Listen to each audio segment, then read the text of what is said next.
Hello नमस्कार मेरे प्यारे दोस्तों, आप देख रहे हैं आप ही का अपना प्यारे विद पीसी यूट्यूब चैनल और मैं आपका साथ ही आपका दोस्त प्रीतम प्यारे।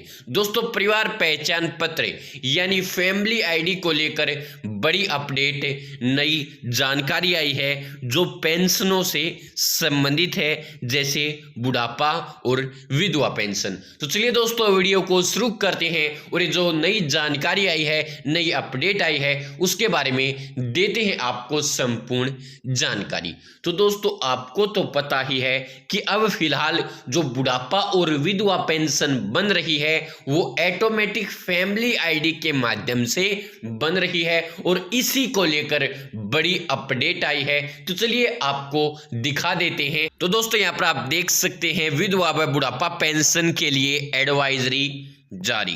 पेंशन शुरू करवाने के लिए फैमिली आईडी को अपडेट करवाना जरूरी। यानी कि दोस्तों, अगर आप अपनी पेंशन चालू करवाना चाहते हैं, चाहे वो बुढ़ापा पेंशन हो या फिर विधवा पेंशन हो, तो उसके लिए आपको फैमिली आईडी अपडेट करवानी जरूरी है। अब फैमिली आईडी अपडेट करवानी तो जरूरी है, लेकिन उसमें अपडेट क्या करवाना जरूरी है। तो दोस्तों, सबसे पहले बात कर लेते हैं विधवा पेंशन के लिए जरूरी क्या है, क्या अपडेट करवाना है फैमिली आईडी के अंदर। तो दोस्तों, यहां पर आप देख सकते हैं विधवा पेंशन बनवाने के लिए सबसे पहले मृत्यु होने वाले व्यक्ति का फैमिली आईडी से नाम कटवाना है। यह नाम कटवाने के लिए उनका मृत्यु प्रमाण पत्र होना अनिवार्य है। यानी दोस्तों, जिस महिला के पति की मृत्यु हो गई है उसका नाम सबसे पहले फैमिली आईडी से कटवाना होगा। उसका नाम कैसे कटेगा? तो उसके लिए दोस्तों उसका मृत्यु प्रमाण पत्र फैमिली आईडी के अंदर लगेगा। मार्क एज डेड वाला करेक्शन मॉड्यूल के अंदर आपको ऑप्शन सेलेक्ट करना है। वहां पर जो उसका रजिस्ट्रेशन नंबर है, पंजीकरण नंबर है, वो फिल करना होगा। इसके बाद जो डेट है मृत्यु की वो फिल करनी होगी। इसके अलावा दोस्तों, जो ओरिजिनल मृत्यु प्रमाण पत्र है उसकी फोटो जो है वो अपलोड करनी होगी, पीडीएफ अपलोड करना होगा। और आप जैसे ही रिक्वेस्ट लगाएंगे 2-3 दिन के अंदर वह जो मेंबर है फैमिली आईडी से ऑटोमेटिक डिलीट हो जाएगा। इसके अलावा दोस्तों, यहां पर आप देख सकते हैं क्योंकि ओरिजिनल मृत्यु प्रमाण पत्र फैमिली आईडी पोर्टल पर अपलोड किया जाएगा। मृतक का नाम फैमिली आईडी से कटने के बाद मृतक की पत्नी को फैमिली आईडी में अपना मैरिटल स्टेटस बदलवाना होगा, यानी उसको विवाहित की जगह विधवा अपडेट करवाना होगा। ये रिक्वेस्ट आवेदन करने वाले स्वयं भी ऑनलाइन कर सकते हैं। ये दोनों प्रक्रिया पूरी होने के बाद विधवा महिला के बैंक खाते को फैमिली आईडी से जुड़वाना होगा। यानी कि दोस्तों, आपको फैमिली आईडी में क्या क्या करवाना है? पहले तो दोस्तों, आपकी जो फैमिली आईडी है वो बनी हुई होनी चाहिए। उसमें जो आपके पति का नाम है वो आपको फैमिली आईडी से डिलीट करवाना होगा। ये जो प्रक्रियाएं हैं वो आप खुद कर सकती हैं, आपको कहीं जाने की आवश्यकता नहीं है। मृत्यु प्रमाण पत्र बनने के बाद आपको फैमिली आईडी में मैंने जिस प्रकार बताया है करेक्शन मॉड्यूल के माध्यम से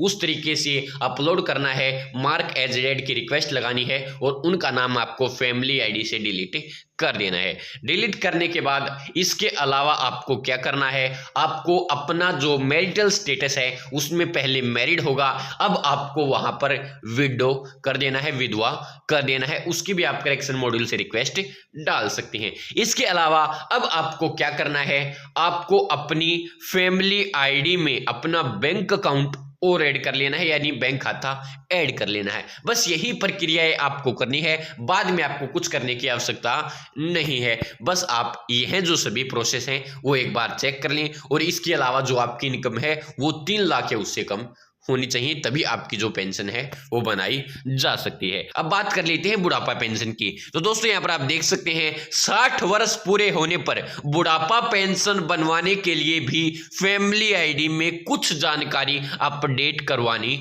जरूरी है। यह तो प्रोएक्टिव स्कीम है, यानी पात्र अपनी खुद की लॉगिन आईडी से पीपीपी पोर्टल पर ओटीपी के माध्यम से ये जानकारी अपडेट कर सकता है। यानी खुद ही आप ये जानकारी फैमिली आईडी के अंदर अपडेट कर सकते हैं। और दोस्तों, यह जो प्रक्रिया है परिवार पहचान पत्र के पोर्टल पर जाकर सिटीजन लॉगिन ऑप्शन के माध्यम से आपको अपनी फैमिली आईडी लॉगिन करनी है। फिर आप वहां से जो चाहे वो अपडेट कर सकते हैं, जो चाहे वो बदलाव कर सकते हैं। अब दोस्तों बुढ़ापा पेंशन के लिए सबसे पहले फैमिली आईडी में 60 वर्ष की उम्र वेरीफाई होना अनिवार्य है, यानी तभी आपकी बुढ़ापा पेंशन बनेगी जब आपकी फैमिली आईडी में जो आपकी उम्र है वो 60 साल वेरीफाइड होगी। उम्र वेरीफाई करवाने के लिए पात्र का 2019 से पहले का वोटर कार्ड होना चाहिए जिसमें उसकी उम्र 60 वर्ष होनी चाहिए। इसके अलावा पात्र का जन्म प्रमाण पत्र होना चाहिए या 10वीं की मार्कशीट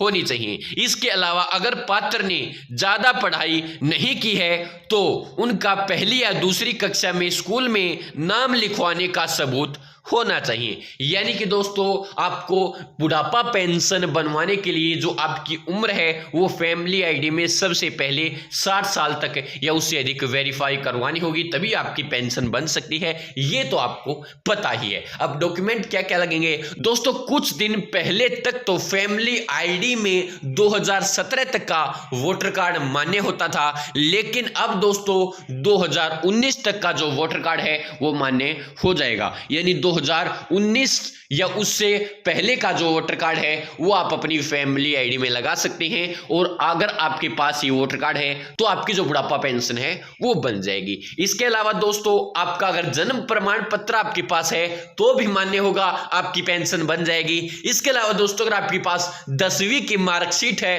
तो भी आपकी पेंशन बन जाएगी अगर उसमें 60 साल या उससे अधिक आपकी उम्र हो गई है। इसके अलावा दोस्तों चौथा ऑप्शन भी है, अगर आपके पास 10वीं की मार्कशीट नहीं है क्योंकि आप 10वीं तक स्कूल में नहीं गए हैं, लेकिन आप पहली कक्षा में स्कूल में गई थी, दूसरी में गई थी, तीसरी तक गए थे, चौथी तक गए थे, या जितने भी साल आप स्कूल में गए हैं 6ठी तक 7वीं तक, तो उसका जो रिकॉर्ड है वो आप स्कूल से निकलवा लाएं। आपकी जो पेंशन है उस प्रमाण पत्र के माध्यम से, उस प्रूफ के माध्यम से बन जाएगी। ये आपको अपनी फैमिली आईडी में अपलोड करना होगा, अपनी उम्र को वेरीफाइड करना होगा, तभी आपकी जो पेंशन है वो बनाई जाएगी। तो दोस्तों ये सभी जो प्रक्रियाएं हैं वो आपको अपनी फैमिली आईडी में कर लीजिए, आपकी जो पेंशन है वो तभी बनेगी, वरना आपकी पेंशन नहीं बन पाएगी। दोस्तों बुढ़ापा पेंशन में भी वही शर्त है, आपकी जो फैमिली आईडी में इनकम है वो 3 लाख या उससे कम वेरीफाई होनी चाहिए। लेकिन दोस्तों इसमें जो इनकम है वो पति या पत्नी की ही मानी जाएगी, बच्चों की या फिर और जो मेंबर हैं उनकी इनकम जोड़ी नहीं जाएगी, यानी पूरी फैमिली की नहीं मानी जाएगी। अगर आपकी फैमिली आईडी में इनकम है 5 लाख वेरीफाई तो आपको चिंता करने की जरूरत नहीं है दोस्तों, केवल पति और पत्नी की इनकम ही देखी जाएगी बुढ़ापा पेंशन के अंदर। इसके अलावा दोस्तों आपकी 60 साल उम्र वेरीफाइड होनी चाहिए और आपका जो बैंक अकाउंट है वो फैमिली आईडी में जुड़ा हुआ होना चाहिए। ये सभी प्रक्रियाएं पूरी कर लीजिए, पेंशन बन जाएगी, आपके पास कॉल आएगी और जो पेंशन के अधिकारी हैं वो आपकी पेंशन बना देंगे, आपसे कुछ डॉक्यूमेंट लेंगे और पेंशन आपकी जारी कर दी जाएगी, बना दी जाएगी। अब दोस्तों यही अपडेट आपको देनी थी, यही नई एडवाइजरी आपके लिए जारी हुई थी। दोस्तों प्रोसेस तो पुरानी है लेकिन अपडेट दी गई थी डिपार्टमेंट के माध्यम से, तो मैंने आपको बता दिया है। आपकी अगर पेंशन नहीं बनी है तो अपनी पेंशन में ये काम कर लीजिए, और अगर आप चाहते हैं कि हम इसके लिए स्पेशल वीडियो बनाएं कि बुढ़ापा पेंशन की जो प्रक्रिया है वो क्या है, विधवा पेंशन की जो प्रक्रिया है वो क्या है, अनमैरिड या फिर विडोवर पेंशन की जो प्रक्रिया है वो क्या है, तो आप कमेंट बॉक्स में बता सकते हैं। तो धन्यवाद दोस्तों, अगर आपको वीडियो में कोई कमी लगी हो तो उसके लिए मैं दिल से माफी चाहता हूं। आगे से आपको और भी अच्छी और बेहतरीन वीडियो देखने के लिए मिल जाएगी। दोस्तों अगर आपको वीडियो पसंद आई हो तो वीडियो को लाइक करना, शेयर करना, चैनल को सब्सक्राइब करके घंटी के बटन को दबा लेना, ताकि जो भी मैं वीडियो डालूं उसका मैसेज या नोटिफिकेशन आप तक पहुंच पाए, हर वीडियो को आप देख पाए, कोई भी नई और अच्छी जानकारी आपसे मिस न हो। तो धन्यवाद दोस्तों, जय हिंद, जय भारत, जय हरियाणा, जय जवान, जय किसान। धन्यवाद मेरे प्यारे दोस्तों।